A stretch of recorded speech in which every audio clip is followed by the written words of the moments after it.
Começou a gravar, pode mandar ver. Maravilha! E aí, tudo bem com vocês? Como é que vocês estão? Ó, quem quiser mandar mensagem, eu tô olhando aqui o chat, tá? Como a Gabriela falou, quem quiser abrir o microfone, fica à vontade também, beleza?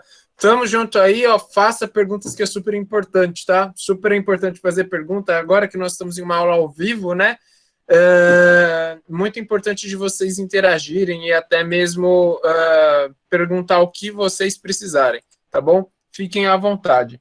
Bom, tô gravando aqui, desculpa, tô compartilhando aqui a minha tela com vocês, isso, tô gravando a apresentação, então vamos lá. Bom, hoje nós vamos falar um pouquinho, nessa primeira aula, sobre geopolítica, aí à frente da professora Daça, tá bom? Nada melhor do que nós começarmos a falar sobre uma aula voltada para o vestibular, voltada para o Enem, se não fazendo exercícios, principalmente que esse é um momento de revisão, é um momento de fazer exercício.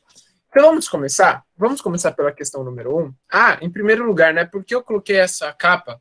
Porque eu imagino muito que isso lembra um sol. Pelo menos na minha visualização, isso daqui é um sol, e principalmente sempre que vem o sol, é um dia novo. Então, por mais que você tenha acordado em um dia mal, nunca se esqueça que o dia ele sempre se renova. Você não precisa esperar virar o ano para que você mude a sua vida. Mas eu acho que apenas o fato de nós acordarmos, nós podemos acordar com uma outra energia. Beleza? Que legal. Obrigado. Que legal que vocês gostaram e vocês acharam que era o sol. Eu pensei que eu tava. Nossa, eu jurava que era coisa da minha cabeça. Então, beleza. Tamo junto nessa, então. Tamo junto. Exatamente. E, ó, de verdade, tá bom? Nunca se esqueça, você não está sozinho e não está sozinha, tá bom? E, ó, de verdade, viu? Cada dia é um dia, cada prova é uma prova. Então, ó, passou os outros vestibulares, para não falar outra palavra, deixa pra lá, beleza? Então, vamos lá, ó. Depois da prova de ontem, você estava precisando de um gás. Gente, então, ó, relaxa, tá bom? Fique à vontade, faça a pergunta que você quiser e nunca se esqueça, cada dia que se iniciar é um dia novo, beleza? Nossa, Arnaldo, sábado eu acordei tão mal. Mano, beleza, tem domingo. Arnaldo, domingo eu acordei mal. Mano, relaxa, você se esforçou muito ao longo desse ano, tá bom? Então vamos lá. Questão número 1. Primeira dica que eu dou, né? Então, como vocês podem ver, quem quiser, fique à vontade para mandar o que vocês acham aqui de resposta. Eu vou dar uns segundinhos aí para vocês responderem. Mas é o seguinte, aqui nós temos a primeira questão do Enem.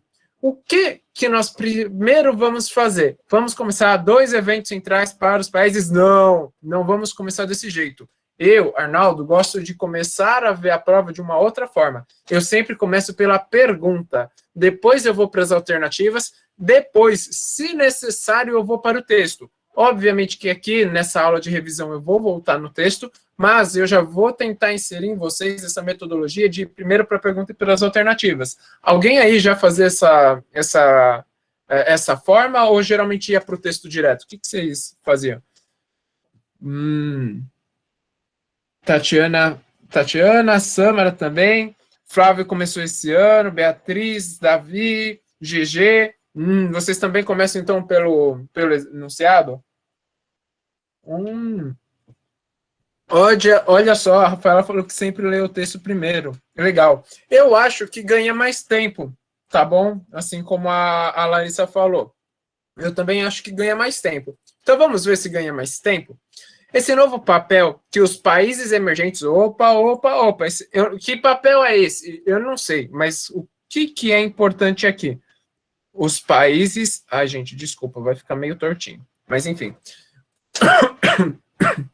Engasguei. Os países emergentes. Opa, então aqui está uma dica. Então, esse novo papel que os países emergentes citados no texto representam na política global... Então, nós estamos falando de uma questão de geopolítica. Lembra que geopolítica é sempre a relação de um país com o outro, tá bom? Então, se nós estamos falando de relação de um país com o outro, e nós estamos falando de países emergentes, o que vocês têm que lembrar aqui com países emergentes? São aqueles países que eles estão emergindo da água? É parecido. né? Então, como seria emergindo da água? Ou seja, não é submergindo, onde eles afundam, mas sim, eles estão saindo, eles estão subindo. Mas seria subindo em que água, Arnaldo?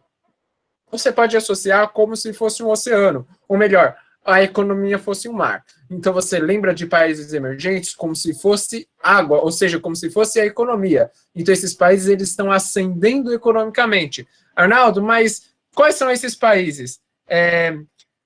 Esses países, eles são Brasil, por exemplo. Aí você vai falar, Arnaldo, conta outra. Como assim o Brasil é um país em desenvolvimento? Ou melhor, olha eu dando spoiler. Um país emergente. Como assim o Brasil é um país rico? Eu estou falando que o Brasil ele produz muitos recursos financeiros, né? Além de recursos naturais, mas também a economia do Brasil é forte. Eu não estou falando se a economia ela é bem distribuída ou não. Afinal, não existe desigualdade social aqui no Brasil, né? Alguém vê aqui desigualdade social no Brasil? Eu não vejo nenhuma. Acho que é tudo igual, vocês não acham?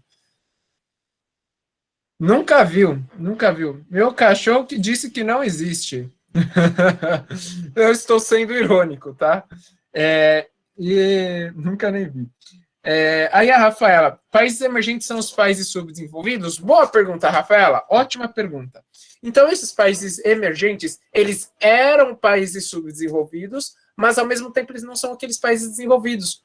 O que é um país desenvolvido? É um país industrializado. O país subdesenvolvido é um país que não é industrializado. Lembrando, riqueza, quando nós estamos falando de riqueza, nós estamos falando de desenvolvimento econômico. E quando nós estamos falando de desenvolvimento econômico, nós estamos falando de indústrias. Se eu estiver indo rápido, me avisa, beleza?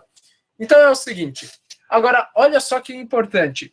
E aí então, isso pode causar uma explosão no cérebro de vocês. Vocês já pararam para pensar o seguinte?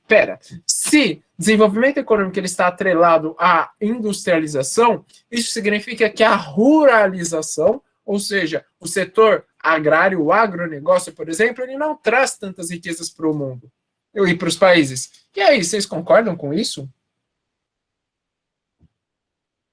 Não. Olha só que interessante. E aí é que está um ponto muito importante.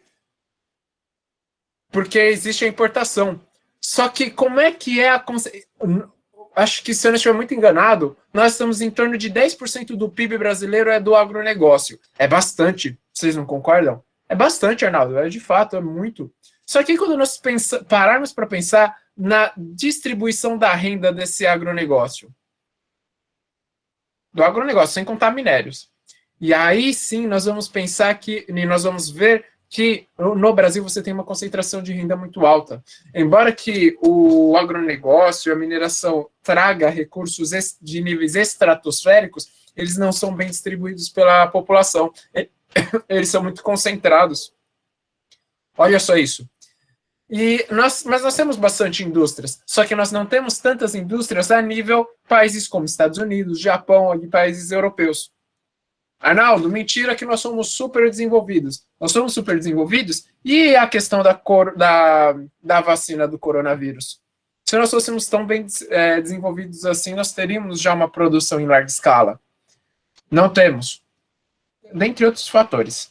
Mas por que eu estou falando isso? É muito importante de vocês irem com essa malícia já na cabeça, porque, então se nós estamos falando de países emergentes, assim como foi a pergunta da Rafaela, o que acontece? São países que são pobres, são países que geralmente você tem uma concentração de renda muito grande, e outra questão muito importante, são países que eles estão em desenvolvimento, as indústrias elas estão se instalando, mas você tem a produção de commodities, ou seja, de matérias-primas muito grande, tá bom? Isso. Então, assim, uma coisa que ela é muito importante, então, é sempre nós lembrarmos que nós estamos cada vez mais buscando industrialização. Industrialização, ela pode ser sinônimo, sim, de desenvolvimento econômico, tá bom? O grande fator da industrialização é que você tem uma concentração de renda, teoricamente, um pouco menor do que no agronegócio. Além do que, no agronegócio, você remunera muito mal os seus funcionários. Já com a industrialização, principalmente no setor de serviços, você tem uma remuneração maior. Vamos lembrar o que é valor agregado para um produto. Valor agregado é quando você tem um produto e todo o valor que vai dentro dele, é o valor que agrega dentro desse produto. Então, eu vou dar um exemplo. Existem celulares de diversos valores. Existem celulares de 500, 600, 700 reais e até celulares de 14 mil reais, aqueles que dobram, né? Que é touch e que dobram. Por que eu estou falando isso? Porque eles é um objeto que agrega um valor muito grande, que são produtos tecnológicos. Quando são produtos tecnológicos, eles são produzidos por indústrias. Já você pagaria, por exemplo, 14 mil reais numa penca de banana? Não faz muito sentido você pagar 14 mil reais numa penca de banana. Ah, Arnaldo, mas a inflação está por aí. Tudo bem, tirando a inflação, nesse exato momento, você pagaria 14 mil reais numa banana? Não. Aí você vai falar, Arnaldo, mas num celular eu também não pagaria 14 mil reais. Tudo bem, também não. Mas vamos pensar o seguinte, se você... 500 reais no celular. Você pagaria 500 reais no celular? Arnaldo, eu pagaria. Só que você pagaria 500 reais numa penca de banana? Não. Quanto você pagaria numa penca de banana? 5, 6, 7 reais no máximo? Talvez 4 reais a penca de banana? Vocês podem ver que não dá para cobrar muito caro esses valores, esses produtos alimentícios principalmente, porque eles não têm tanto valor tecnológico, eles não têm valor agregado.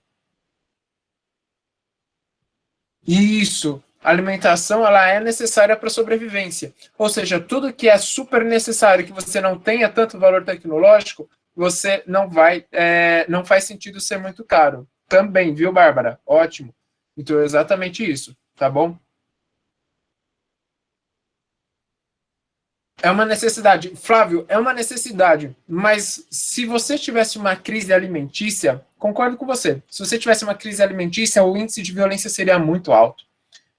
Nós podemos ver que na pandemia o índice de violência aumentou bastante. Se você coloca valor de comida muito caro, simplesmente o país trava. Salvo se o seu país ele é muito rico. Por exemplo, no Japão, um melão no Japão, ele chega a custar de 50 a 100 reais. Vocês pagariam de 50 a 100 reais no melão? Óbvio que não, mas no Japão sim. Por quê? Porque o custo de vida no Japão é muito mais elevado. A inflação pode modificar o valor agregado? Rafaela, eu acho que tem duas questões aqui. Na inflação, e aí o pessoal da FEA pode me corrigir, mas pelo menos para o vestibular, é o seguinte, a inflação ela pode alterar no valor, no preço, não no valor agregado. O preço é o que você paga. O valor agregado é o que você pode pagar, o que você está disposto a pagar. Tá bom? Então, a inflação, você querendo pagar 20 reais em 5 quilos do arroz, que é um absurdo, 20 reais no quilo do arroz, e isso, inclusive, eu não sei se cairia no Enem, mas enfim, 20 reais em 5 quilos do arroz, você é obrigado ou obrigado a pagar. Mas isso não é valor agregado. Agora, as empresas, elas poderiam falar, opa, já que já sei, eu posso dar um exemplo. Valor agregado é naquele macarrão importado. Vocês já chegaram a ver em algum mercado, alguma loja, rotisseria, sei lá, macarrão importado? Chega a ser 50, 60, 70 reais o pacote. Vocês já chegaram a ver isso? Se vocês chegaram a ver por algum acaso isso, não vi, não? Não viu? Tá bom. Se vocês observem quando vocês forem a algum mercado, vai na seção de importados. A Vitória falou que já viu. Boa.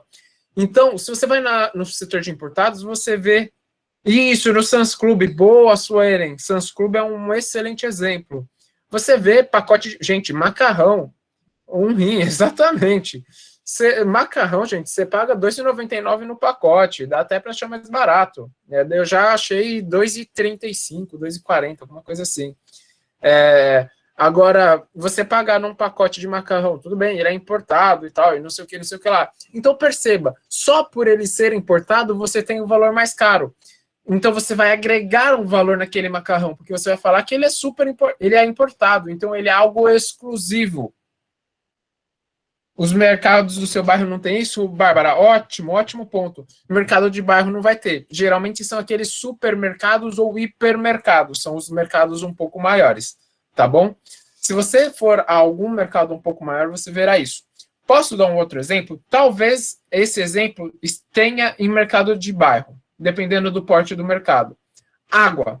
Já viram que as águas, elas têm preços diferentes dependendo da garrafinha e da marca? Não sei se vocês já repararam nisso.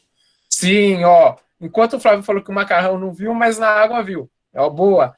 Então, vocês podem ver que as águas elas têm preços diferentes. E a água é algo fundamental para nós. Só que a empresa, ela coloca um valor agregado dentro daquela água, naquela garrafinha de vidro, naquela garrafinha que ela é bem trabalhada, então, naquela garrafinha mais resistente. Então, o que a empresa faz? Não coloca um valor agregado só na água, mas também no seu produto em si, como na embalagem, tá bom? Então, nunca se esqueça que os valores eles estão muito atrelados também ao quê? À embalagem daquele produto. Você geralmente compra o produto por causa da marca, da embalagem. Gente, por que você pagaria 10, 20 reais numa garrafinha de água que você pagaria 99 centavos? R$ 1,29, por exemplo. Tudo bem? Então, isso sim que é o valor agregado. Já quando nós estamos falando de inflação, seria o aumento do reajuste. Então, por exemplo, quando você vai fazer o tratamento da água, no próprio tratamento da água, você vai ter um custo, né? Quando você tem esse custo do tratamento da água, então, como o ano vai passando, o que acaba acontecendo? A mão de obra vai ficando mais cara, todos os produtos eles vão ficando mais caros, então, consequentemente, na nossa casa vai ficar mais caro também, né? Então, o que isso acaba gerando? Você vai ter um preço inflacionário. Agora, quando nós estamos falando de valor agregado, são as empresas que falam, não é que eu quero aumentar o preço do meu produto porque tudo ficou mais caro. Eu vou colocar um preço maior do meu produto porque simplesmente ele é um produto exclusivo só para quem pode comprar o meu produto. Tudo bem? Então, é uma mentalidade diferente. Bárbara, para mim, a água não deveria ter preço. Pois é, a água é um bem, que é um recurso natural que ele é fundamental para a nossa vida, né? E infelizmente a água que é mais barato para nós, infelizmente ela não é de tão boa qualidade que a da Sabesp. Na verdade, não é que ela não é de boa qualidade, mas a água da Sabesp ela é ótima. Só que o problema é que os encanamentos são enferrujados e isso pode trazer doenças para nós. Isso pode provocar um grande agravamento aí para a vida de vocês e para a saúde de vocês. Sim, você paga o tratamento, o esgoto, mas eu acho que ela deve ter um valor um pouquinho acima, porque se eu não estiver muito enganado, ainda tem um capital privado dentro desse tratamento de água, tá bom, Flávio? Mas eu não tenho certeza, posso estar falando besteirinha aqui, tá bom? Vamos lá. Mas por que eu estou falando isso? Porque, então, é muito importante de que vocês lembrarem. Olha só, todos os países que eles focam principalmente em produção de produtos primários, ou seja, do setor primário, agricultura, você vai ter uma economia menos desenvolvida. Esses países emergentes, então, eles vão produzir algo um pouco mais elaborado, vão produzir tanto matérias-primas também, mas também produtos industrializados. Então, vamos ver agora cada alternativa? Então, calma aí, vamos lá. Esse novo papel que os países emergentes citados no texto representam na política global se refere ao ou a seu extensivo combate à fome, à pobreza e à exploração do trabalho infantil por meio de ações e programas governamentais. Quando nós falamos de países emergentes, quem que vocês têm que lembrar? Vocês têm que lembrar dos BRICS. Quem são os BRICS? Brasil, Rússia, Índia, China e tem África do Sul também. Por quê? Quando vocês lembram, então, dos BRICS da China, você lembra que a China usa mão de obra barata, né? Você tem, então, um combate à exploração do trabalho infantil? Não, né? Deixa eu só... Então, o que nós vamos fazer? Aqui está errado. Você não vai ter um extensivo combate à fome, pobreza, exploração do trabalho infantil. Então, não, está meio exagerada essa questão. Então, refere-se à posição dos membros efetivos no Conselho da ONU, inclusive liderando missões, como foi no caso do Brasil no Haiti. Membros efetivos, não, lembra que os membros efetivos, eles são a Rússia, se eu não estiver muito enganado, ela está nele, mas o Brasil, a Índia, não estão, tá bom? Então não são membros efetivos, são membros que estão em cadeiras rotativas, tá bom? Lembro que é do contexto de Guerra Mundial, em que boa parte dos vitoriosos, eles acabaram ocupando esses cargos permanentes, onde a Rússia e a China estão. Brasil, Índia e África do Sul não estão. Então, o que acontece? Esses membros, eles sempre vão falar sobre questões geopolíticas, sobre questões de guerras, por exemplo. Rafaela, no caso... desculpa, Natália, o que for entre... sim, entendi. Sim, só se for entre muitas aspas. Sim, Natália. Rafaela, na verdade, o Brasil ele é um membro rotativo. Essa questão da carne, na verdade, ela é uma outra, uma crise que nós tivemos por causa da carne. Mas, nesse caso, o Brasil ele nunca chegou a ser um membro efetivo. Ou seja, o que é um membro efetivo? É um membro permanente, tá bom? Quando nós estamos falando, então, nessa posição desses membros, o Brasil ele não é tão efetivo assim. Ele participa de várias decisões, assim como liderando missões no Haiti, tudo bem, beleza? Só que ele não é definitivo, tá bom? Essa é uma questão. Só que o Brasil vive pedindo para participar como membro efetivo, porque o Brasil é uma das maiores economias do mundo, tá? Sua recente equiparação em termos bélicos a países como Estados Unidos, Japão e o que os eleva ao patamar de potências militares. Quando nós pensamos em Rússia, está correta essa questão, mas não são todas as questões, não são todos os países. Então, não, está errado essa equiparação em termos bélicos. Na verdade, o que nós podemos até colocar aqui, a palavrinha que está mais errada é essa palavrinha bélicos. Se tivesse sua recente equiparação em termos econômicos, beleza, daria até para você passar o pano e falar que essa alternativa está correta. Mas não é bélico, tudo bem? Bélico lembra que é guerra. Se vocês tiverem alguma dúvida, manda aqui no chat. Aumento da sua influência e poder na governança econômica global devido aos índices de crescimento de suas economias. Tá falando de economia que tiveram um crescimento econômico bom, tá razoável. Vamos esperar um pouquinho, vamos ver se é essa D. Vamos para aí. Protagonismo nas questões ambientais e de desenvolvimento sustentável, visto que diminuíram significativamente as suas emissões de gases estufa. Gases estufa, será que diminuiu tanto os gases estufa? Lembra que aqui você tem China. Não, então não tem, né? Então você não tem esse protagonismo nas questões ambientais. Então ela está errada. Então, aqui no meu gabarito, eu acredito que seja a alternativa D. Vamos conferir? Exatamente, a alternativa D. Tudo bem? Alguém, eu acho que levantou a mão. Alguém quer falar?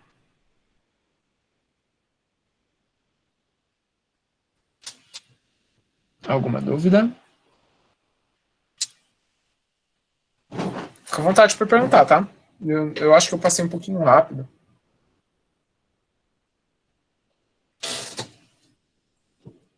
De boa. Boa.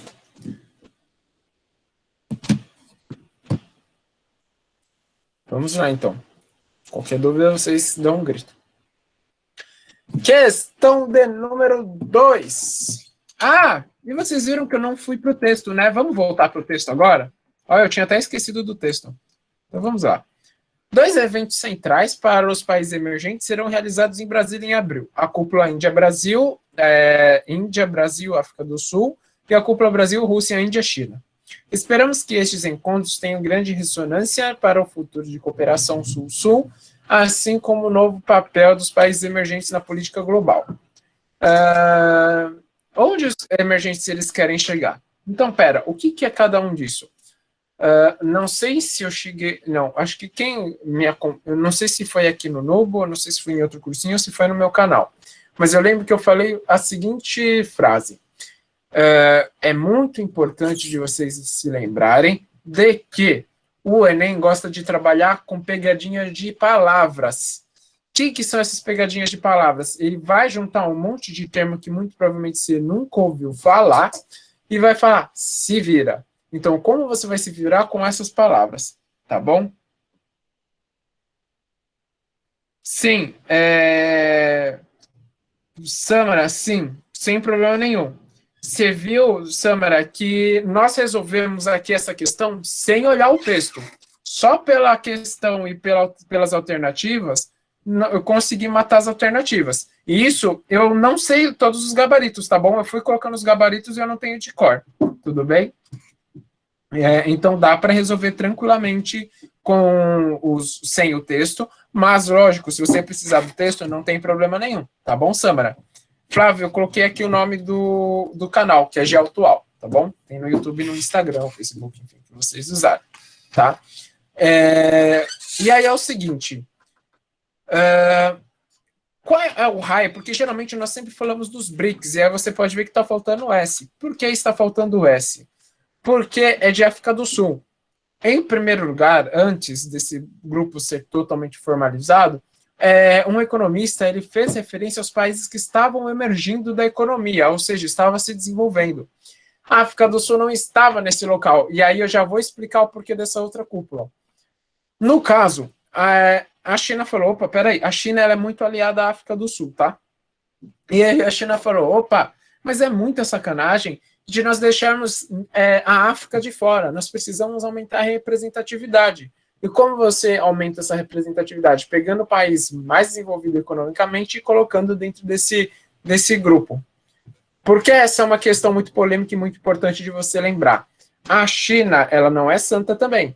Ela faz a exploração da sua população, mas também da África.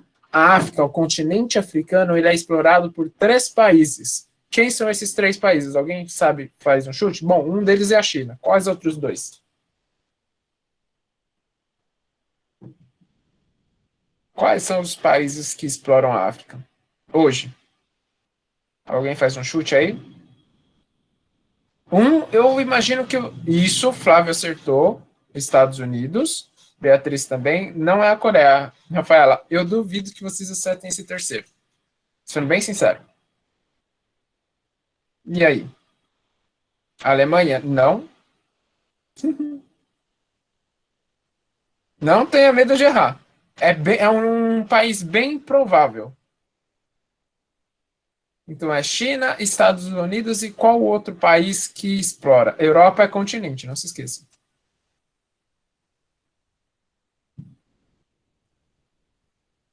Alguém chuta? Canadá? Também não. Rússia? Não. Inglaterra? Não. França? Não. Uia! É um país bem improvável, que vocês nunca imaginariam. Áustria? Não. Brasil? Exatamente. Brasil. Então a África ela é disputada por 3 países. O quê? Como assim, Arnaldo? Sim. Louco, né? A explosão de miolos. Você tem a exploração da África por parte da China, dos Estados Unidos e do Brasil. O Brasil manda muita indústria para lá. Por quê? O que a África tem de atrativo para esses países irem explorar lá? Pois é, Flávio. Brasil! Ô, Suelen. Porque lá tem uma mão de obra mais barata do que aqui no Brasil. Entendeu? Então, como você tem uma mão de obra muito mais barata, as indústrias vão para lá. Você vai fazer essa exploração lá. Qual é a consequência disso? Concentração de renda. Beleza?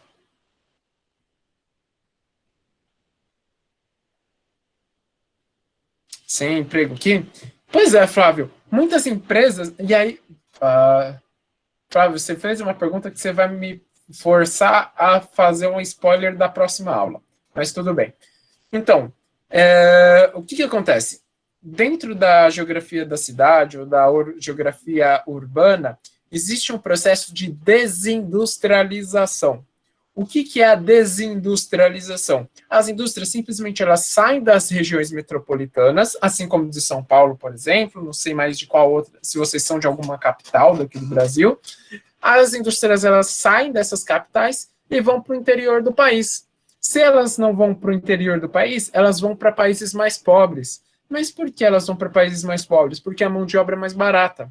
Se a mão de obra ela é mais barata, você vai ter o quê? Menor custo na produção. Menor custo na produção, o que vai acontecer? Produtos baratos, baratos, baratos. Assim como você vai na 25 de março. Afinal, se você que vai na 25 de março, que você vê que é tudo barato, por que você acha que todas as peças de roupa são baratas? Não é? Porque elas são bem... você usa uma mão de obra muito mais barata. E da onde que vem essas roupas que nós compramos da 25 de março? Só da China? Não é só da China. Tem na Indonésia também. Beleza? Boa. Eles conseguem ganhar dinheiro vendendo tão barato assim? Conseguem. Boa pergunta, Suelen. Sim, conseguem ganhar dinheiro. Como eles conseguem ganhar dinheiro? Vamos pensar no seguinte, quantas pessoas, se o custo é barato, sim, isso aqui, assim, pensa numa loja de grife que teoricamente não usa mão de obra escrava. Numa loja de grife em que uma camiseta deve ser em torno de uns 70, 80, 90 reais, grife, tá? Tô falando, cara, né? Vamos colocar uns 80 reais aí, só que o custo é 20 reais, de margem de lucro você vai ter o quê? 60 reais. Agora, pensa na 25 de março. Primeiro, quantas pessoas entram numa loja de grife? Se 100 pessoas entram por dia numa loja de grife, eu imagino que seja muito. E dessas 100, imagino que uns 10% deva comprar. Então, imagina, 10 pessoas compram, então por dia elas devem lucrar uns 600 reais. Um chute, tá? Eu não tenho... são poucas, como o Flávio falou. Eu não sei esse número, tá? Tô chutando. Mas supondo que uma grife ela lucre 600 reais por dia. Vamos pensar na 25 de março? Quantas pessoas entram por dia? Eu não estou nem perguntando quantas roupas elas compram. Mas imagina isso, lucram por demanda. Por quê? Porque você vai no esquema do Uber. Qual é o esquema do Uber? Você ganha no atacado. Ou seja, você vai ter tanta gente pedindo, tanta gente pedindo, tanta gente pedindo, Uber, iFood, Rappi, o que for aí. Ou seja, você vai acabar ganhando na demanda, no atacado. Você vai acabar ganhando no volume. É assim que eles ganham. Tudo bem? Como a produção é barata e a demanda é alta, não tem onde armazenar o produto. Isso, não tem nem onde armazenar o produto. Boa, Flávio, daqui a pouco virá uma questão sobre essa de armazenar o produto, que é o sistema toyotista. Beleza? Boa, boa. Se vocês tiverem mais alguma pergunta, fiquem à vontade de mandar. Estou adorando aqui a interação de vocês no chat. Muito obrigado. Só nos spoilers, é verdade, Flávio. Só nos spoilers você. Até parece que você viu a minha apresentação aqui da aula. Boa, interação, isso mesmo. Adoro que vocês falem. E se alguém quiser falar pelo microfone aí, fica à vontade, tá bom? Vamos lá? Não, olha só. O Flávio tem visão do futuro. Ô, Flávio, fala aí, qual é o tema da redação, então? Já que você está inspirado hoje, fala aí, qual é o tema da redação para nós? 15 de nervoso. O pessoal gostou, hein? Falou que é para mandar, hein, Flávio? Se eu fosse você, falava aí, hein? Já quer saber, olha só. Boa. Nossa, mas é incrível, né? Tô falando de geografia, o chat tá mudo. Aí o que acontece? A gente fala de redação, bomba o chat, é incrível. Reajuste do salário dos professores. Ui, só. Essa seria aqui reajuste. Porque em cidades pequenas, algumas ainda têm o custo mais alto. Boa, Nayara, excelente a pergunta. Posso devolver essa pergunta de uma outra forma? Gente, a resposta dessa pergunta que eu farei agora me surpreendeu bastante. Vocês acham que o combustível é mais caro no interior ou na capital de São Paulo? Na capital? No interior? E aí? No interior? No interior? Alguém mais vai de capital? No interior? Interior? É. Interior, acha? No interior é mais caro o combustível. Por que é mais caro se não é lá que está produzindo? Pois é, Flávio. Lembra que a 25 de março ela lucra no atacado? Acontece a mesma coisa do interior. Posso dar falar mais um segredinho para vocês? Quando vocês forem fazer compras, nossa, pessoal do meu prédio, lá da minha faculdade, lá da FEFELESH, vai querer me matar. Mas é o seguinte, até o pessoal daqui da FEA, provavelmente, porque a microeconomia é muito importante. A microeconomia não, a economia de bairro, né? Não pode falar microeconomia, que é outra coisa. Mas os pequenos microempreendedores, eles são muito importantes. Mas é o seguinte, alguém aqui já reparou que os mercados de bairro costumam ser mais caros que os super e os hipermercados? Estou falando assim, os mesmos produtos, a mesma marca, não estou falando produto diferente, que eu sei. Sim, sim, sim, muito caro. Boa. Sim. Pois é, Rafaela. Sim. Os supermercados e o hipermercado, se você pegar o mesmo produto, lógico, gente, é questão de bom senso também, né? Quando eu falo assim que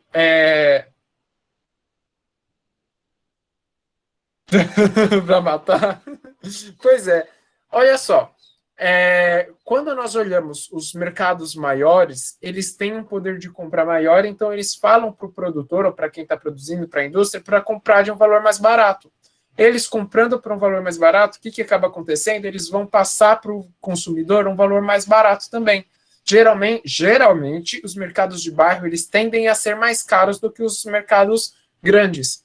Só que aí, lógico, não adianta você entrar em redes enormes de mercados, tá bom? Redes enormes, assim, redes chiques, né? Por exemplo, nossa, tem umas marcas aí que eu nem conheço, mas tem uma rede que ela é um pouco mais famosa, que é chamada Pão de Açúcar. Esse mercado ele vai ser mais caro, mesmo que seja o mesmo produto. Só que quando você pega outros hipermercados, assim como Extra, Carrefour, você vai ter o quê? Valores mais baratos do que mercados de bairro. É por causa do transporte? Boa, Mayara. É por causa do transporte, mas é também pelo poder de negociação. Os mercados de bairro, eles não têm tanto poder de negociação. Pensa no seguinte, os mercados de bairro, eles podem comprar um caminhão inteiro da Coca-Cola, que vai vender em uma semana? Não. Já o hipermercado vai precisar comprar alguns caminhões da Coca-Cola para vender, porque vai vender em uma semana. Então, o que o mercado vai falar? Olha só, indústria, você depende de mim para sobreviver. Inclusive, teve umas tretas aí de um mercado que quase faliu a Bauducco, inclusive. O que vai acontecer? Você tem uma... É muito importante isso, tá? Então, você tem um poder de negociação muito grande. Você tem um poder muito grande para que você derrube o preço da indústria. Os grandes mercados, então, fazendo com que as indústrias vendam mais barato, o valor final do produto também sairá mais barato para o consumidor. Então, você tem dois valores mais caros, um que é transporte e outro que é o valor do produto que é comercializado, indústria / comércio. Tudo bem?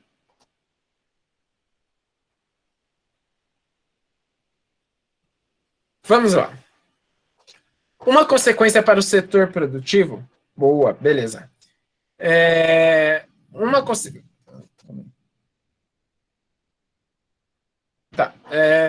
Uma consequência para o setor produtivo e outra para o mundo no trabalho advindas das transformações citadas nos textos estão presentes. Aqui ele está pedindo que são transformações citadas no texto. Então, vamos ler, nesse caso do exercício desse enunciado, agora sim vale a pena nós voltarmos para o texto, porque agora, é uma consequência no setor produtivo e outra para o mundo de trabalho. Até daria para nós arriscarmos nas alternativas. Vamos tentar arriscar nas alternativas? Então, é uma no setor produtivo e outra no mundo do trabalho. A eliminação das vantagens locacionais e ampliação da legislação laboral. A eliminação das vantagens locacionais, isso é setor produtivo, mas ampliação da legislação laboral. Laboral lembra de laboratório. Laboratório é do trabalho? Não, né? É da indústria. Então, na minha opinião, essa daqui está errada. Limitação dos fluxos logísticos e fortalecimento das associações sindicais. Espera aí, uma consequência para o setor produtivo e outra do trabalho, advindas das transformações citadas no texto. Pode ser, só que nós temos que ver se ele quer algo positivo ou negativo. Daqui a pouco nós vamos voltar no texto. Diminuição dos investimentos industriais e desvalorizações dos postos qualificados. Desvalorização dos postos qualificados seria do setor de indústria, né, e serviço. Concentração das áreas manufatureiras e redução da jornada semanal. Áreas manufatureiras, isso daqui é setor primário, então está errada. Boa, Samara também acha que não. Boa, boa. E automatização dos processos fabris e aumento dos níveis de desemprego. Pode ser também. Vamos agora para o enunciado. Vamos ver agora. Vocês perceberam que alguns estão dando como setor produtivo como um impacto positivo, outros negativo, e algumas alternativas estão falando que essa consequência do mundo do trabalho é positiva e outra negativa. Então, o que nós temos que fazer aqui? Gente, eu só estou interpretando por enquanto, tá bom? Eu não sei o conteúdo, mas eu estou vendo a entonação. O que a pergunta ela quer saber por trás.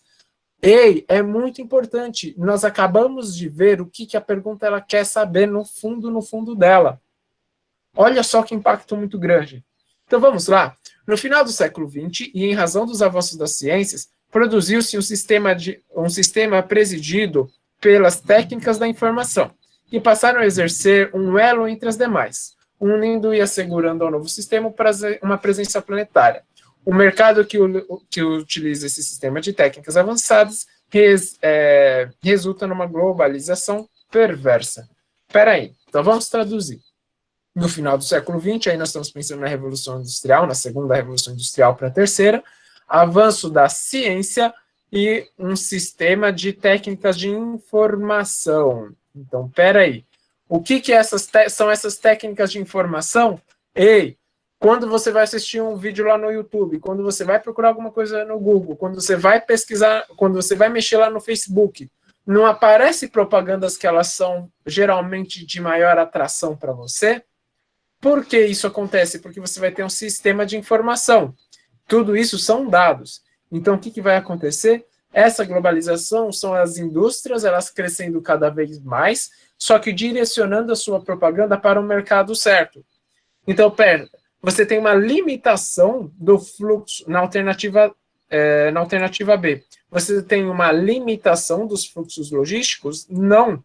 Porque se você tem uma globalização cada vez maior, então você não tem uma limitação, mas sim uma ilimitação do fluxo logístico. O que é o fluxo logístico? Distribuição de mercadorias, por exemplo. Tá bom? Diminuição dos investimentos industriais e desvalorização dos postos qualificados. Diminuição dos investimentos? Não vejo uma diminuição. Então, será que é a alternativa E? A automatização dos processos fabris. De fato, né, quanto maior a ciência, menos pessoas, mão de obra precisa. E o aumento do nível de desemprego. De fato, né, porque se você tem mais robô produzindo, você vai ter o quê? Menos pessoas trabalhando. Olha só, alternativa E de helicóptero, de estou aprovado pelo Enem. Né? E de Enem, aí, ó. E de êxito no Enem. Beleza? Dúvidas?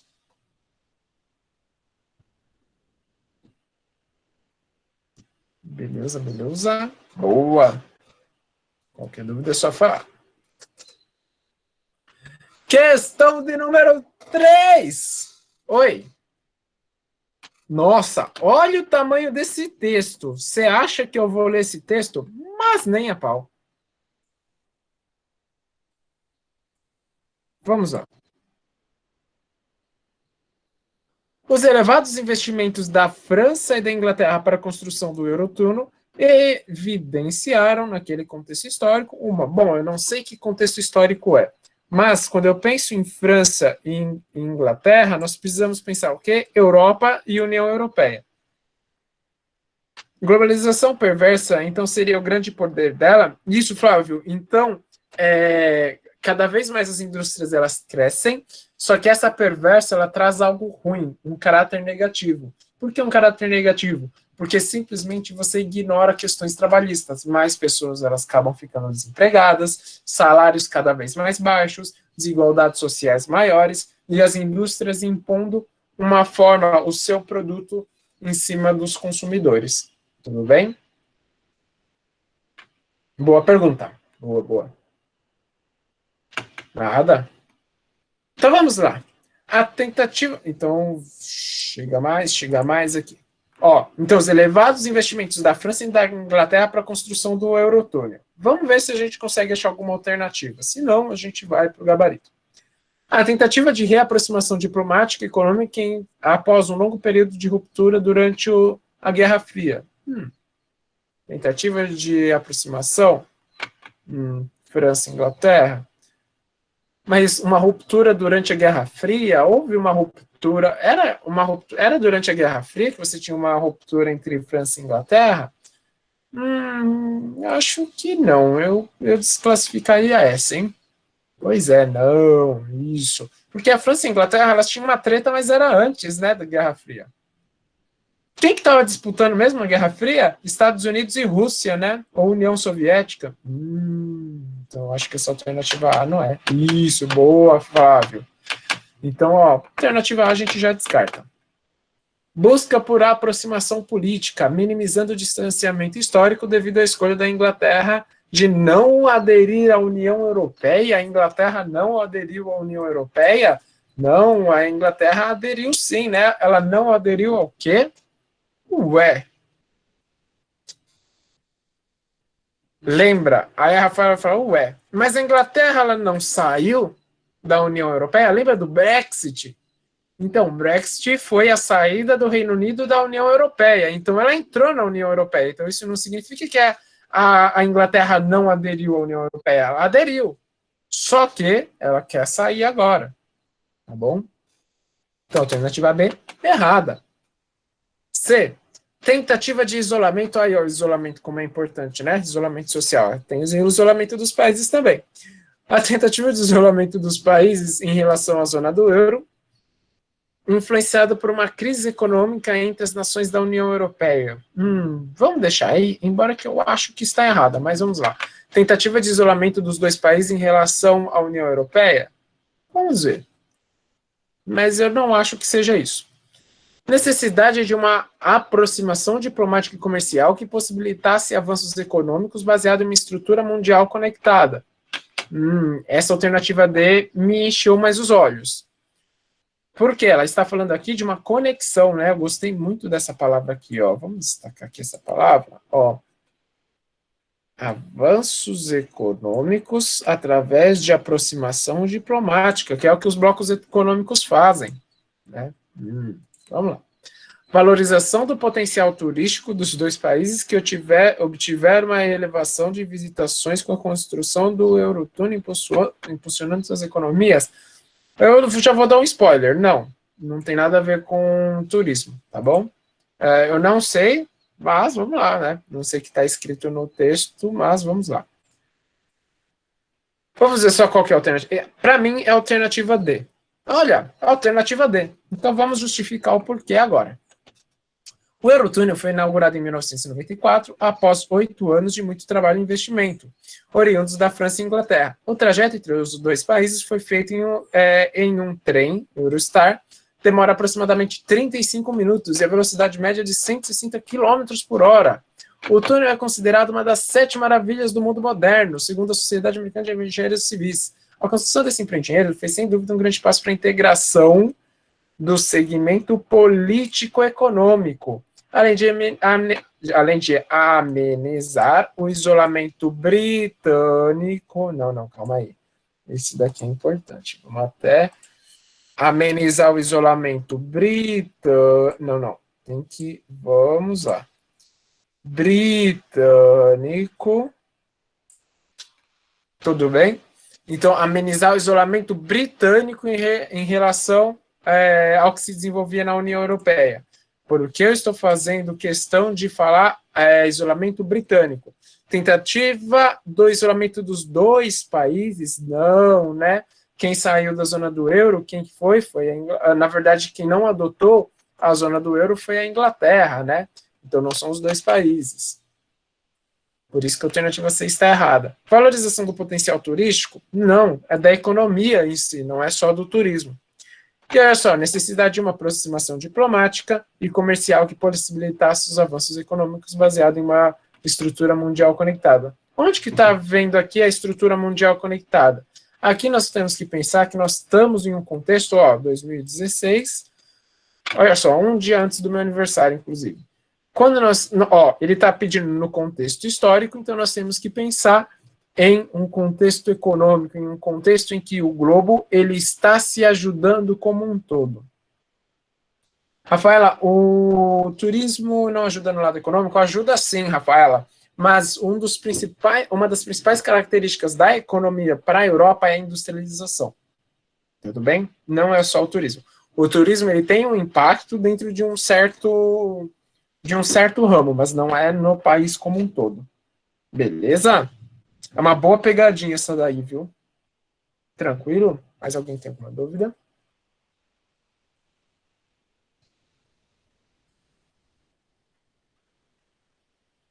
Tranquilo?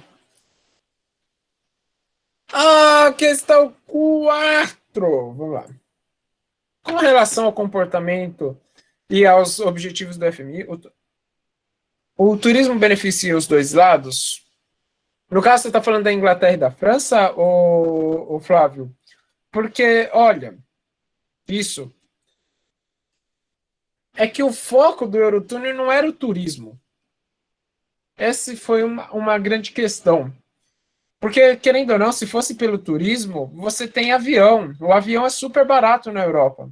Então, não foi com o objetivo de turismo o Eurotúnel. Foi uma integração econômica mesmo. É você passar produtos, ter um fluxo maior, enfim. Mas não é só de turismo, não. Tudo bem? É mais para passar mercadoria.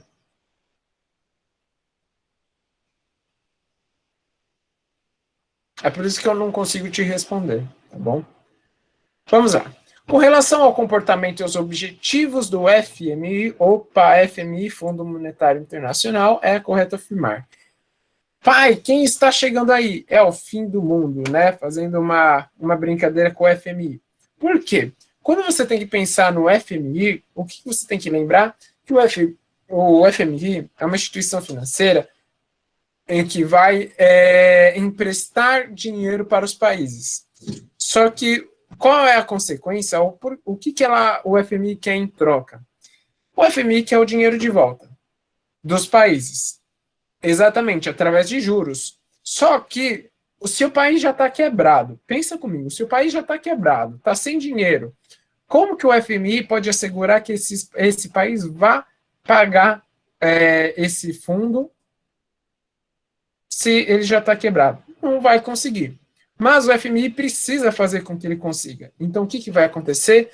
Vocês já ouviram falar sobre... Caramba, fugiu da minha cabeça agora o nome. Sobre... enfim, esqueci o termo técnico. Você já ouviu falar sobre controle de gastos? Ou melhor, privatizações?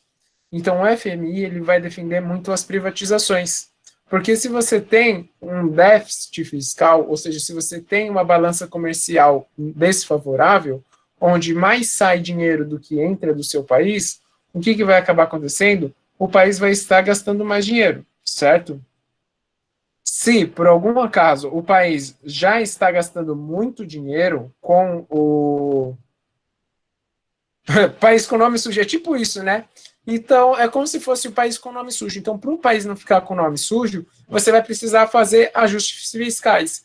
o país vai precisar gastar menos dinheiro, não é mesmo? Então, se o país ele precisa gastar menos, ele vai precisar fazer privatizações. Tudo bem? Então é isso que vocês precisam lembrar. Vamos para as alternativas? O FMI é um instrumento financeiro sob controle dos países. Opa, sob controle dos países emergentes? Não, é sob controle principalmente dos Estados Unidos. O FMI é uma organização que pretende assegurar o bom funcionamento do sistema político-militar mundial pelo monitoramento de conflitos. Não, isso daqui quem faz é a ONU, não é o FMI. A sede do FMI é em Berlim, Alemanha, visto que essa entidade foi criada em 1944 para manter a estabilidade financeira da Alemanha Ocidental. Vamos deixar isso daí. Seus principais objetivos são promover a cooperação monetária internacional e favorecer a expansão equilibrada do comércio, trazendo... Opa, olha o que eu falei. Seus principais objetivos são promover a cooperação monetária internacional, Fundo Monetário Internacional, expansão equilibrada do comércio e desenvolvimento. Essa alternativa dela está bem tentadora para mim, hein? Vamos ver. Todos os países do mundo fazem parte do FMI, tendo como única exceção a Coreia do Norte e a China, que são socialistas. Não, não é que fazem parte do FMI, né? Então, por isso que a alternativa é a alternativa D. Porque não é que os países do mundo fazem parte do FMI. Todos os países eles podem recorrer ao FMI. E aqui você não tem... Lembra que eu falei que os Estados Unidos que está por trás? Então, é por isso que você não vai ter principalmente o foco na Alemanha. Tudo bem até aqui? Alguma dúvida?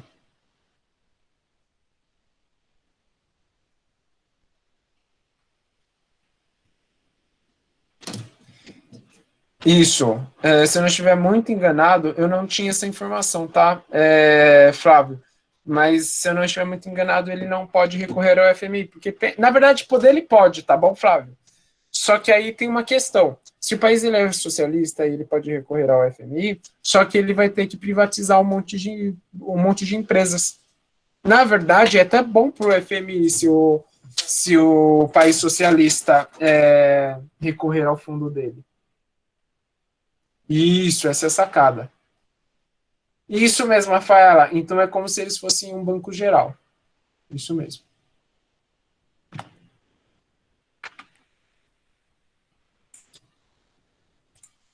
Vocês querem 2 segundos para tentar resolver essa questão? Resolve aí.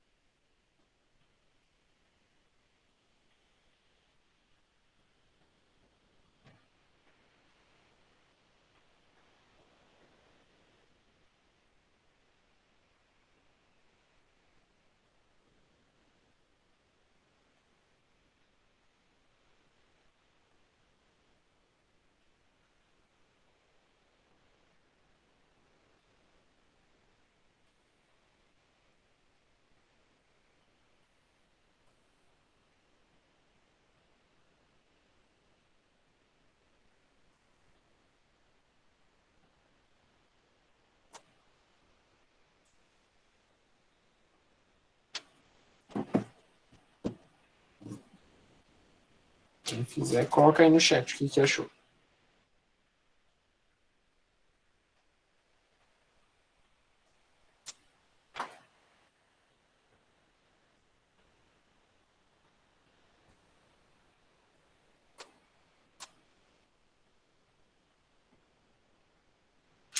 Por que seria bom para o FMI se os países socialistas pedissem ajuda? Maria Vitória. Pense o seguinte, se os países... Maria Vitória, eu acho que você não gosta que eu te chame de Maria Vitória, que provavelmente você vai achar que é alguém e é bravo com você, né? Aí você me fala como prefere daqui te chame. Então, quando nós estamos... me fala como eu prefiro. É bom para o FMI, porque se, por algum acaso, para enfraquecer o poder socialista, o que você faz? Privatização. Porque você tira o controle do Estado da economia. você descentraliza o poder. Então, quando o país socialista ele passa a abrir para o capital privado, é aí que ele para de ser socialista. Tudo bem? O FMI vai estar ganhando diretamente? Vai, mas na verdade o capitalismo vai estar ganhando como um todo diretamente. Porque esse país ele vai deixar de ser socialista. Inclusive, existe algum país socialista no mundo? Isso quebra a ideia do país.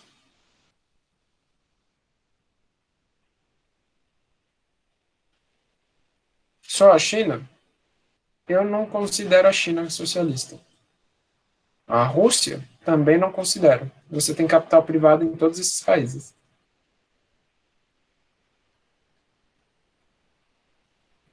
Muita gente acha que sim, mas Coreia do Norte, eu acho que a Coreia do Norte pode ser a que mais se aproxime, viu, Rafaela? Mas eu acredito que tem ainda capital privado, mesmo que seja nacional, assim como na Rússia. Não, na Rússia ainda tem até internacional. Mas eu acredito que não seja tudo público, ou melhor, estatal.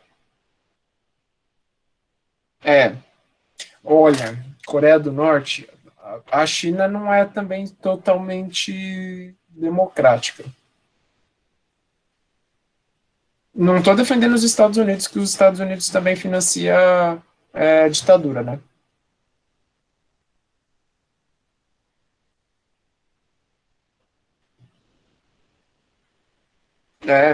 É difícil você ser socialista, totalmente socialista em um mundo capitalista. Concordo com você, Rafaela. Os países que tentaram ser totalmente socialistas simplesmente quebraram.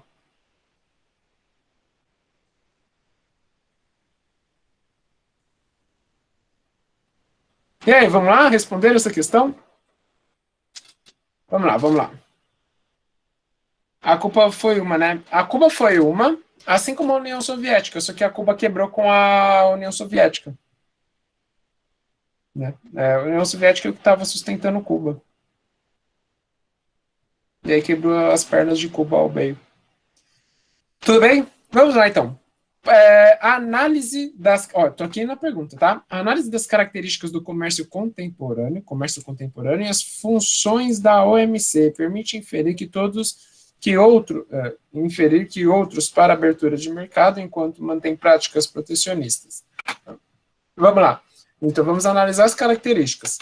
Os países subdesenvolvidos, historicamente, mantêm intensas barreiras protecionistas. Calma aí. Onde acho? Protecionistas no setor agrícola, ao passo que os desenvolvidos praticam livre comércio, os desenvolvidos eles não mantêm uma prática protecionista? Não, né? Os países protecionistas também, os países desenvolvidos também praticam atividades protecionistas. O que é o protecionismo? É você proteger o mercado interno, ou seja, as indústrias dentro do seu sistema. Tudo bem?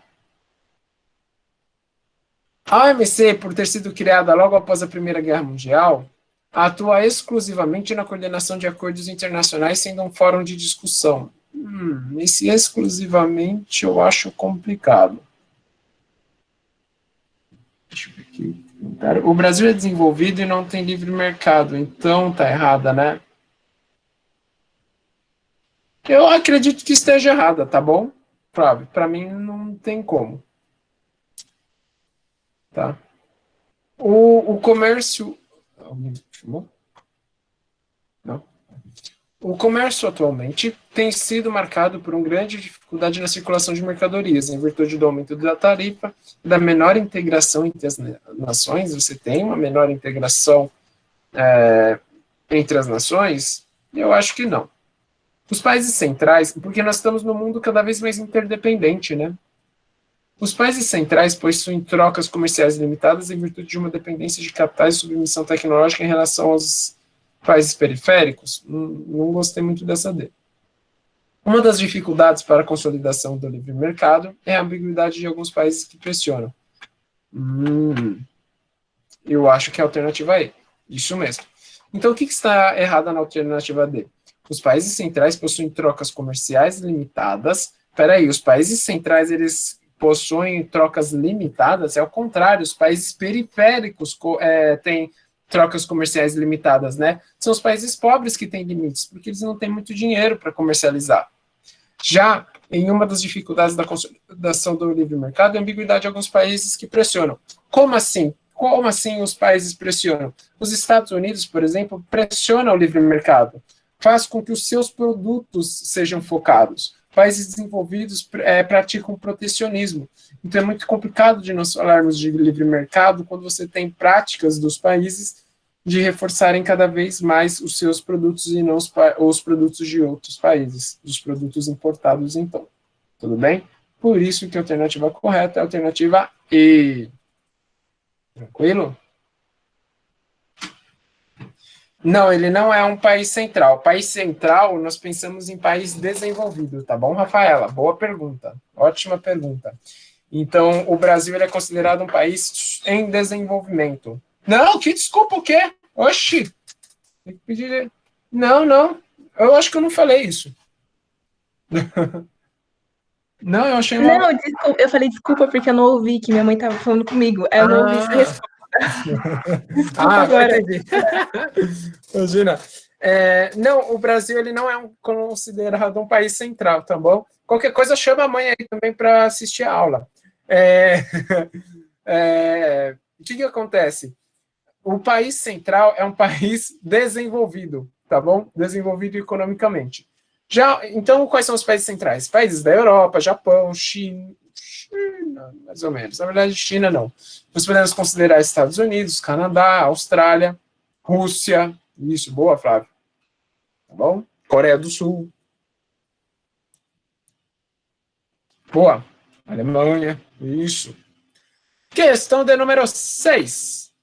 A globalização pode ser vista como um processo, uma condição ou um tipo específico de projeto político. Então, você tem uma ideia, né? Você tem todo um projeto por trás disso. O impacto da globalização nas sociedades atuais pode ser identificado no ou na... Opa, olha só, mais uma vez, nós não precisamos voltar ao texto. Gente, vocês viram como está sendo muito mais rápido de nós não lermos o texto? Se você se sentir muito inseguro ou muito insegura, isso. E, ó, eu juro para vocês, eu não gravei os gabaritos, tá? Eu não tenho os gabaritos aqui. Eu tô vendo a mesma tela que vocês.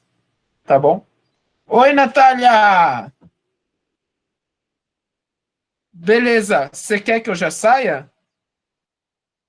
Ah, vai falar disso? Ah, não, é só para avisar os alunos que eu e o Fê a gente vai dar uma oficina e a gente vai falar um pouco disso já, então para os alunos ficarem, vai ser muito legal essa complementariedade que vai rolar. Show. Olha só, para vocês verem que não é só em geografia que isso acontece, hein? Não. Quando você lê o texto, sendo muito sincero, você fica em dúvida na questão, você não sabe a alternativa, você acaba autossinalando a alternativa que não tem nada a ver, tá bom? Então, sim, tá tudo conectado. Olha que demais, gente. Pois é. Então é o seguinte, nós vamos...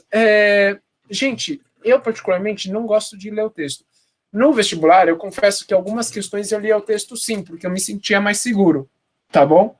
É demais, Nuba é sensacional. Então, assim, se vocês não quiserem ver o texto, mano, vai para a pergunta direto. Olha só, o impacto da globalização nas sociedades atuais. Vocês conseguem, sim, responder essa questão sem olhar o texto. Vamos lá. O desenvolvimento de políticas sociais intervencionistas abrangentes para estimular o consumo. Estimular o consumo, achei interessante, hein? Diminuição dos fluxos de capitais internacionais para regiões emergentes. Você não tem uma diminuição dos fluxos de capitais, né? Pelo contrário, aumenta cada vez mais o dinheiro de outros países dentro dos países emergentes, porque são países que estão em desenvolvimento. A Samara acha que é a A. Boa, eu também gostei bastante da A, mas vamos ver as outras. Aumento da criação de empregos formais por conta do incremento tecnológico. Opa! Quer dizer, então, que todos os entregadores de Rappi, iFood e Uber são todos registrados com CLT? Claro, né? Claro que não. Então, não é a C, tá bom? D, fortalecimento, e ó, pegadinha, viu? É pegadinha, porque quando você fala da C, você acha o quê? Opa, industrialização, então automaticamente você pensa no CLT. Só que quando você pensa no mundo globalizado, o que você tem que pensar? Você tem que pensar que você tem empregos informais. Eu concordo com vocês que essa alternativa é excelente. Eu, particularmente, se eu não soubesse disso, eu teria assinalado a alternativa C. Olha só. Mas então, cada vez mais você tem um mundo focado em trabalhadores informais. Fortalecimento do poder regulatório dos estados. Opa, os estados cada vez estão mais fortes? Não, né? O FMI está como uma prova disso. Mobilização e organização da sociedade civil para solucionar problemas sociais. Nós temos a sociedade civil super mobilizada? Não, né? Então, opa, que deu a alternativa E? Calma aí.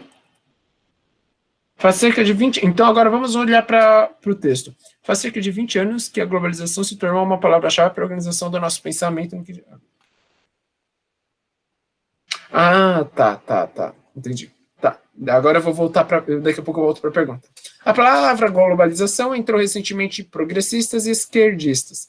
No mundo capitalista avançado, palavras mais carregadas politicamente passaram a ter um papel secundário diante da globalização. Ei, presta atenção. A globalização pode servir... Olha só a pergunta, como ela é importante. A globalização pode ser vista como um processo da condição ou tipo específico de projeto político. Então, você vai ajudar ao governo, tá bom? O governo vai ajudar de alguma forma. O impacto da globalização nas sociedades atuais então, o desenvolvimento de políticas sociais intervencionistas para estimular o consumo. Olha só, eu pelo menos caí nessa pegadinha. Presta atenção aqui. O que a pergunta pediu? O impacto nas sociedades. Aqui, o impacto é onde? Na alternativa A, é na economia. Então, está certa essa alternativa A, só que o problema é que ela não responde à pergunta. Olha só isso. Por isso que a alternativa correta é a alternativa E. E vocês viram que foi a primeira questão que eu não grifei a pergunta? E justamente na questão que eu não grifei a pergunta, foi a que eu errei. Olha como é importante destacar. Vamos lá? Mais uma? Questão 7. Vamos ignorar um pouquinho a música. Vou levar meio mundo de marcador para o Enem. Não sei se pode levar o marcador, tá bom? Mas tenta comprar uma caneta preta e uma azul, que aí você, por exemplo, se você assinalar, acho que só pode assinalar com a preta ou com a azul, não lembro. Não pode? De qualquer jeito, então faz um quadrado, um risco, qualquer coisa, mas faz um quadrado ali e destaca. Só com preta, boa. Então, não leva azul não, viu? Só leva preta. Nossa, faz muito tempo que eu não presto vestibular. Vamos lá. A música de Gilberto Gil reflete uma realidade mundial após 1990, advinda da evolução técnico-científica. Técnico-científica. Então, vamos lá. Ciência e indústria. Sorte a minha. A maior... Eu fiquei 5 anos... Beleza, pode deixar, Gabi. É só mais essa questão, sim. A maior integração econômica... Então, vamos lá. A evolução técnico-científica promoveu a maior integração econômica entre os países do Norte e do Sul, fato que este reduziu as disparidades socioeconômicas. Não existe desigualdade econômica entre o Norte e o Sul, entre os Estados Unidos e Brasil, é a mesma coisa, não é mesmo? Lógico, né? Alternativa A, vou até assinalar a alternativa A, que eu assinalei a alternativa A, de errada. Tudo igual. B. Revolução dos meios de produção, na qual ocorreu o uso de máquinas a vapor e uma evolução do pensamento ecológico global. Evolução dos meios de produção, na qual evolução no pensamento ecológico global. Para mim, isso daí tá meio errado, hein? Mas vamos ver, né? Processo de urbanização rápido e desordenado em países do norte. Isso daqui não. O processo de urbanização ele não é tão desordenado nos países do norte, tá bom? Ele é mais organizado. Redução do tempo e espaço na qual houve uma maior integração espacial pelos transportes e comunicações mais eficientes. Não, ao invés de usar carro, de usar cavalo, nós estamos usando carro, que é muito mais rápido. O avião, por exemplo, né? Ampliação dos meios econômicos, eliminando os conflitos étnicos, nacionalistas e religiosos. Não existe mais intolerância religiosa, não existe mais segurança de mercado matando negro, por exemplo. Óbvio que a alternativa é, né? E de errada. Isso mesmo. Então, a alternativa certa é a alternativa D. Tudo bem? Então, hoje nós temos um mundo mais interligado, sim. Dúvidas?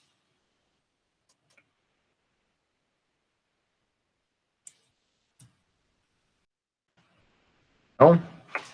Beleza, então. Então, essa é a nossa aula de hoje. Eu gostaria de agradecer a presença de vocês. Fique à vontade, Samara, pode falar. Arnaldo, você achou o Enem muito conteudista? E ótima pergunta, Rafaela. Para mim, o Enem ele é mais interpretação de texto, por isso que eu tomei a atitude de não ler tantos textos, mas sim interpretação da pergunta, e aí você vai ter uma ligação de conteúdos. Algumas vezes você não precisa saber o conteúdo que está pedindo lá, tá bom? Só que você precisa saber fazer a relação entre os conteúdos que a geografia deu. Inclusive, eu acho que é muito importante de você não se assustar, tá bom? Com o conteúdo do Enem. O Enem, ele tá tomando uma cara conteudista, então é legal você saber um pouquinho de conteúdo, mas os conteúdos mais básicos que vocês tiveram aqui no cursinho Novo, eu acho que eles são fundamentais, tá bom? Fefe tá diferente, é verdade, o Felipe tá meio diferente mesmo, né? Só tenho a agradecer, imagina, eu que agradeço. Por que os países do norte são mais orientados? Porque existia uma organização de política de planejamento urbano. Então, você vai ter quarteirões bem definidos, e aí é uma aula de geografia urbana que não vem ao caso, que vocês não precisam saber disso. Beleza? Então é isso aí. Eu que agradeço. E, hoje tem mais aula comigo, viu? Tamo junto aí. Até daqui a pouco. Tchau, tchau. Valeu, Arnaldo. Muito boa aula. Obrigada pela participação aí. Galera, agora eu tenho alguns recadinhos para vocês. Antes de vocês saírem da chamada, na verdade, vocês nem precisam sair se vocês não quiserem, né? Mas eu queria pedir para vocês para colocarem o nome completo aí no chat, não é para a gente controlar, é só para a gente ter uma noção aí no final da revisão qual foi o total de alunos. Então, podem mandar aí o nome completo no chat. A gente vai dar agora uns 15 minutinhos de intervalo, então a gente volta às 4h45 com vocês, tá bom? Para a gente começar a nossa oficina de gestão de tempo de prova com a Nath, que vai ser incrível aí. Então eu espero que vocês estejam aqui para acompanhar. Inclusive vai ter muito a ver com a aula do Arnaldo, que ele falou muito sobre como você faz para resolver as questões mais rápidas, não perder tempo nos textões do Enem. Então fiquem por aí. Boa. Até mais, gente. Tchau, tchau.